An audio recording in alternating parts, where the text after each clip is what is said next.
ሰላም ሰላም ውድ የጸደይ አካዳሚ ቤተሰቦች እንኳን ወደዚህ ቻናል በሰላም መጣችሁ። በዚህ ቻናል ትምህርቶችን እያስተማር እንገኛለን። የምናስተምራቸው ትምህርቶች አማርኛ፣ እንግሊዘኛ፣ ሂሳብ እንዲሁም ሌሎችን ትምህርት እያስተማር እንገኛለን። ስለዚህ ለመማር የምትፈልጉ ቤተሰቦች ላይ በማስቀምጠው ቁጥር በማንኛውም ሰዓት በመደወል መማርና መከታተል ይቻላል ማለት ነው። እሺ ውድ ቤተሰቦቼ በዛሬው ትምህርታችን ወይም ቪዲዮአችን ደግሞ ከባለፈው የሚቀጥለውን ክፍል 55ኛ ትምህርታችንን ይዤላችሁ መጥቻለሁ ማለት ነው። እንዴት በቀላል መንገድ የእንግሊዝኛ ክህሎታችንን ማዳበር ማሻሻል እንችላለን የሚለውን ትምህርት ከጀመርን ዛሬ 55ኛ ቀናችን ላይ ደርሰናል ማለት ነው። እጅግ ዛሬም አስፈላጊ የሆኑ የእንግሊዝኛ ንግግሮችን ይዤላችሁ መጥቻለሁ ማለት ነው። ሁሌም የምንጠቀማቸውን የእንግሊዝኛ ንግግሮች እንዴት ነው ትርጉማቸውን ማወቅ የምንችለው፣ እንዴት ነው ኮሚኒኬት ማድረግ የምንችለው የሚለውን በደንብ እናያለን ማለት ነው። ስለዚህ ቪዲዮም እስከ መጨረሻ ማየት እንዳትረሱ። እንዲሁም ኦንላይን ለማለት የምትፈልጉም ቤተሰቦች ባላችሁበት ሆናችሁ አማርኛ፣ እንግሊዝኛ፣ ሂሳብ እንዲሁም ሌሎችን ትምህርት እያስተማርን ስለምንገኝ በፈለጋ ሰዓት ደውላችሁ መማር መካተል ትችላላችሁ ማለት ነው። አሁን ቀጥታ ወደ ትምህርቱ እንሄዳለን ማለት ነው። መጀመሪያ እንዴት እናንብበው ከዛ ትርጉሙስ ምን ማለት ነው የሚለውን እያንዳንዱ እናያለን ማለት ነው። እዚህ ጋር አሁን ኤና አይ አለ። ኤና አይን እንደማንበብ ነው እንደ ናይ ሲኢ ስ ብለን ማንበብ ናይስ ቲኦን ቱ ኤምኢን ሚ ብለን ማንበብ ሚኢ ቲን ት ሚት ብላችሁ ማንበብ ዋይ ኦዩን ዩ ብላችሁ ማንበብ ዩ ከዛ ናይስ ቱ ሚት ዩ ናይስ ቱ ሚት ዩ ስንማታችን ነው። ናይስ ቱ ሚት ዩ ስላገኘው ወይም ስለተገናኘን ደስ ብሎኛል ለማለት ወይም ስላወቅኩህ ደስ ብሎኛል ስላወቅኩሽ ደስ ብሎኛል ለማለት ስትፈልጉ ናይስ ቱ ሚት ዩ ማለት ትችላላችሁ ማለት ነው። የሆነን ሰው ስታገኙ ለመጀመሪያ ጊዜ ሊሆን ይችላል። ስለዚህ ናይስ ቱ ሚት ዩ ማለት ትችላላችሁ ማለት ናይስ ማለት ጥሩ ደስ የሚል ማለት ነው። ሚት ማለት መገናኘት፣ ዩ አንተ ወይም አንቺ። ስለዚህ ናይስ ቱ ሚት ዩ ካለኒውም ሰው ስላወቅኩሽ ወይም ስላገኘውህ ደስ ብሎኛል ማለት ይቻላል ማለት ነው። ከዛስ እዚህ ጋር ደግሞ ምን ይላል? ደብሊው ኤች ኤን እንደ ዋ ማንበብ እንደ ዋ። ከዛ ቲን ት ዋት ኤስን ስ ዋት ከዛ ዩፒን በአንድ ላይ አፕ ብለን ማንበብ ዋትስአፕ ስንማታችን ነው። ምን አዲስ ለማለት እዚህ ጋር በደንብ አይታይም። እሺ ምን አዲስ ለማለት ነው። ዋትስአፕ ስንል ምን አዲስ ለማለት ነው የምንጠቀመው ማለት ነው። ዋትስአፕ ምን አዲስ። ከዛስ አይ አም ይላል። አይ አም ኤችኤን አ ፒ ዋይን ፒ ብለን ማንበብ ሃፒ አም ሃፒ ምን ማለት ነው?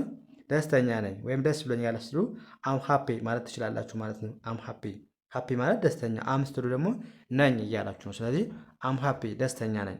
ከዛ እዚህ ጋር ቲኤችኤን እንደማንበብ አለባችሁ። እንደ ዳ ቴን ት ኤስን ት ዛት ከኮማ በኋላ ኤስ ካለች ኤዝ እንደማለት የምንጠቀማት ዛቲዝ ማለት ትችላላችሁ። ዛቲዝ ግን አርኢን እንደ ሪ ማንበብ ቴን ት ብለን ማንበብ ግሬት ዳስ ግሬት ምን ማለት ነው?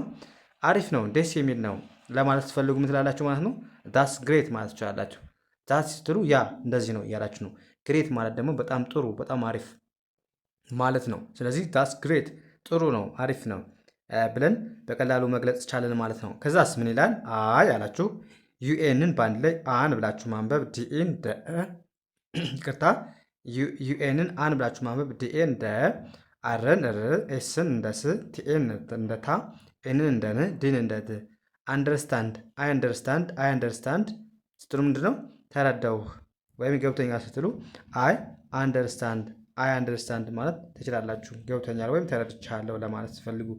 ከዛስ ይሄኛውስ ደግሞ አይን እንደ አይ ማንበብ ዲኦን እንደ ዶ ኤንን እንደ ን ቲን እንደ ት ዶን አይ ዶን ዩኤንን አሁንም እንደምን የምታነቡት እንደ አን ማንበብ ዲኤን እንደ ደ አርን እንደ ር ኤስን እንደ ስ ቲኤን እንደ ታ ኤንን እንደ ን ዲን እንደ ድ አንደርስታንድ አይ ዶን አንደርስታንድ ካላችሁ ምንድን ነው? አልተረዳሁም የዚኛው ተቃራኒ የሆነን ሀሳብ ካልገባችሁ ወይም ካልተረዳችሁ ወይም አልገባኝ ስትሉ አይ ዶን አንደርስታንድ ካላችሁ፣ እዚህ ጋር ደግሞ አይ አንደርስታንድ ካላችሁ ገብቶኛል ወይም ተረድቻለሁ እያላችሁ ነው ማለት ነው። ያ እዚህ ጋርስ አሁንም ሲኤን እንደማንበብ ነው። ክአ ኤንን ን ክአን ካን ዋይ ኦዩን ዩ ብለን ማንበብ ዩ ኤችኢን ህኤ ኤልን ል ፒን ፕ ሄልፕ ኤምኢን ሚ ብለን ማንበብ ሚ በአንድ ላይ ካን ዩ ሄልፕ ሚ ካን ዩ ሄልፕ ሚ፣ ካን ዩ ሄልፕ ሚ ካለን የሆነ ሰው ልታግዘኝ ወይም ልትረዳኝ ትችላለህ ለማለት ስትፈልጉ ምን ትላላችሁ? ካን ዩ ሄልፕ ሚ ማለት ትችላላችሁ። ካን ዩ ስትሉ ምን እያላችሁ ነው ማለት ነው? እየጠየቃችሁ ነው። ካን ዩ ትችላለህ እያላችሁ ነው። ሄልፕ ማለት ደግሞ ምንድነው? እርዳታ ወይም መርዳት ነው። ሚ ማለት ደግሞ እኔ። ስለዚህ ካን ዩ ሄልፕ ሚ ካላችሁ ልታግዘኝ ወይም ልትረዳኝ ትችላለህ እንደማለት ይሆናል ማለት ነው። ያ ወደዚህኛው ስንሄድስ ምን ይላል? ፒን እንደምን ማንበብ ነው? እንደ ፕ ማንበብ፣ እንደ ፕ። ኤልኤን እንደ ሌ፣ ኤስን ኤስ ከአናባቢዎቹ ማለት ከሆነች አንዳንዴ እንደዚህ ትነበባለች። ዝ የሚል ድምፅ ይኖራታል ማለት ነው። ስለዚህ ፕሊዝ ፕሊዝ። ከዛ ዳብሊው ኤን ዌ ብለን ማንበብ፣ ዌ ቲን ት ብለን ማንበብ፣ ዌት ዌት። ፕሊዝ ዌት ፕሊዝ ዌት ምን ማለት ነው? እባክህ ጠብቅ ወይም እባክሽ ጠብቂ ለማለት ስትፈልጉ ምን ትላላችሁ ማለት ነው? ፕሊስ ዌት ማለት ትችላላችሁ። ፕሊስ ማለት እባክህ ወይም እባክሽ ነው። ዌት ማለት ደግሞ ምንድን ነው? መጠበቅ ማለት ነው። መጠበቅ። ስለዚህ በአንድ ላይ ፕሊስ ዌት ካልን ጠብቀኝ ወይም ጠብቅ፣ ትንሽ ጠብቅ ወይም እባክህ ጠብቅ ወይም ጠብቂ እንደማለት ይሆናል ማለት ነው። እዚህ ጋርስ ምን ይላል? ኤልኤን እንደማንበብ ነው። እንደ ሌ ማንበብ፣ እንደ ሌ። ትን እንደ ት፣ ኤስን እንደ ስ። ሌስ ሌስ ሌስ። ጂኦን ጎ፣ ሌስ ጎ ሌስ ጎ ሌስ ጎ ምን ማለት ነው? እንሂድ እንሂድ ለማለት ስትፈልጉ ምን ትላላችሁ? ሌስ ጎ። አሁን ሌስ ስትሉ የሆነ ነገር ለማድረግ ከፈለጋችሁ ሁለት ወይም ከዛ በላይ ከሆናችሁ እንደዚህ እናድርግ ለማለት ስትፈልጉ ምን ትጠቀማላችሁ ማለት ነው? ሌስ እንጠቀማላችሁ ማለት ነው። ስለዚህ ጎ አሁን ለምሳሌ መሄድ ነው አይደለ? ስለዚህ እንሂድ ስትሉ እንደዚህ እናድርግ ለማለት የምትጠቀሙት ማለት ነው። ለምሳሌ እንብላ ከሆነ ሌስ ኢት፣ እንሂድ ከሆነ ሌስ ጎ አለን። አያችሁ፣ እንደዚህ ያደርጋችሁ በቀላሉ እንትን ማለት ትችላላችሁ ማለት ነው። ሌስ ተጠቅማችሁ ማድረግ ስለምትፈልጉት ነገር መግለጽ ትችላላችሁ። ሌስ ጎ እንሄድ። ያ ከዚህ ጋር ደግሞ እናንተ የምትመልሱት ጥያቄ ያለ ኮመንት ሴክሽን ላይ ታስቀምጡልኛላችሁ ምን ማለት እንደሆነ። ምን ይላል? ሀቤ ጉዳይ ይላል። ሀቤ ጉዳይ ማለት ምን ማለት ነው? እቺን ኮመንት ሴክሽን ላይ ከእናንተ ጠብቃለሁ ማለት ነው። ትርጉሙን በአማርኛ ጻፉልኝ። አሁን ወደ ቀጣይ እናልፋለን ማለት ነው። እዚህ ጋርስ ምን ይላል? እንዴት እናንብባ? አሁን እች ጋር ቲኤችኤን እንደ ቴ ማንበብ፣ ኤንን ን፣ ኬን ክ፣ ቴንክ፣ ዋይ ኦዩን ዩ። ይሄ እንኳን የምታውቁት ነው። ስናነበው ቴንኪዩ ቴንኪዩ ቴንኪዩ ማለት እናመሰግናለን ለማለት ቴንኪዩ እንላለን ማለት ነው። ቴንኪዩ። ከዛ መልሳችሁ ምን ሊሆን ይችላል? መልሳችሁ ምን ሊሆን ይችላል?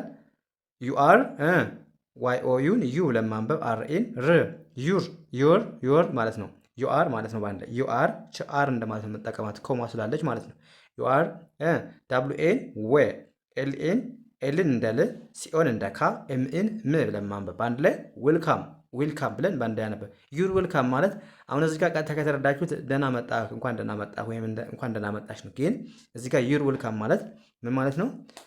ምንም ችግር የለውም ጣጣ የለውም እያለ ነው ማለት ነው። ችግር የለውም ለማለት ነው እንጂ እንኳን ደህና መጣህ ለማለት አይደለም። እዚህ ጋር ዌልካም ኖርማል ዌልካም ከሆነ እንኳን ደህና መጣ ነው። እዚህ ጋር ግን ዩር ዌልካም ካልን ምንም ችግር የለም ምንም ችግር የለም እያልን ነው ማለት ነው።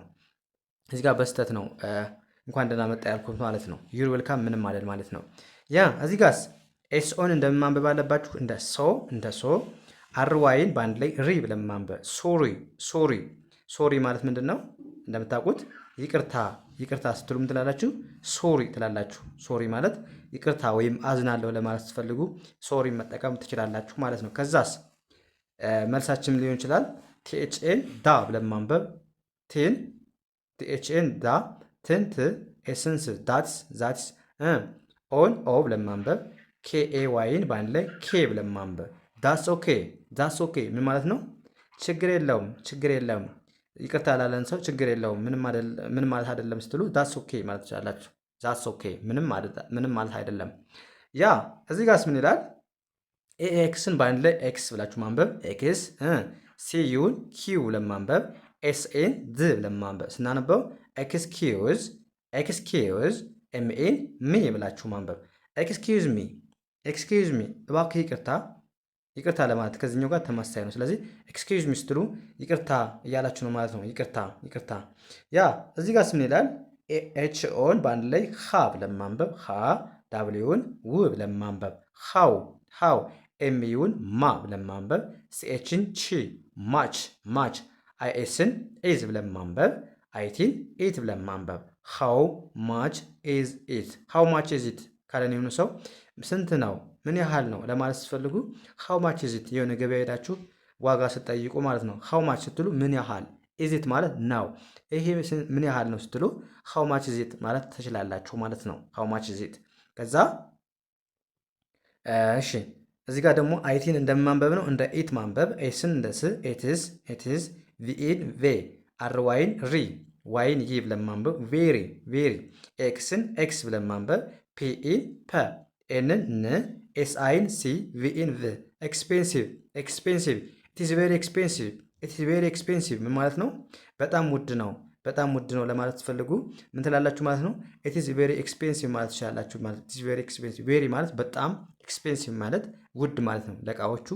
አሁን እዚህ ጋር ሃው ማች ኢዝ ኢት ለምሳሌ $500 ቢለን ውድ ነው ለማለት ትፈልጉ ምን ትላላችሁ ማለት ነው? ኢትስ ቬሪ ኤክስፔንሲቭ በጣም ውድ ነው ብላችሁ መለሳችሁ ማለት ነው። ከዛስ እዚህ ጋር ምን ይላል? አይ አላችሁ ኤል አይን ላይ፣ ኬኢን ክ ላይክ ላይክ፣ አይ ላይክ አይቲን ኢት ብለን ማንበብ አይ ላይክ ኢት አይ ላይክ ኢት ስትሉ ማለታችሁ ነው ወደጀዋለሁ ስትሉ አይ ላይክ ኢት ወደጀዋለሁ። አይ ላይክ ማለት መውደድ እወዳለሁ እያላችሁ፣ ኢት ማለት የወደዳችሁትን ነገር ይገልጻል። የተለያየ ነገር ለነገሮች ነው ኢት የምንጠቀሙ ማለት ነው። ስለዚህ አይ ላይክ ኢት ስትሉ ወደጀዋለሁ እያላችሁ ነው። ከዛስ አልወደድኩትም ማለት ትፈልጉ ደግሞ ምን ትላላችሁ? አይ ዲኦን ዶ ኢንን ቲንት ዶን ዶን፣ ኤል አይን ላይ፣ ኬኢን ክ ላይክ፣ አይቲን ኢት ብለን ማንበብ አይ ዶንት ላይክ ኢት አይ ዶንት ላይክ ኢት ምን ማለት ነው? አልወደድኩትም ስትሉ ደግሞ አይ ዶንት ማስገባት።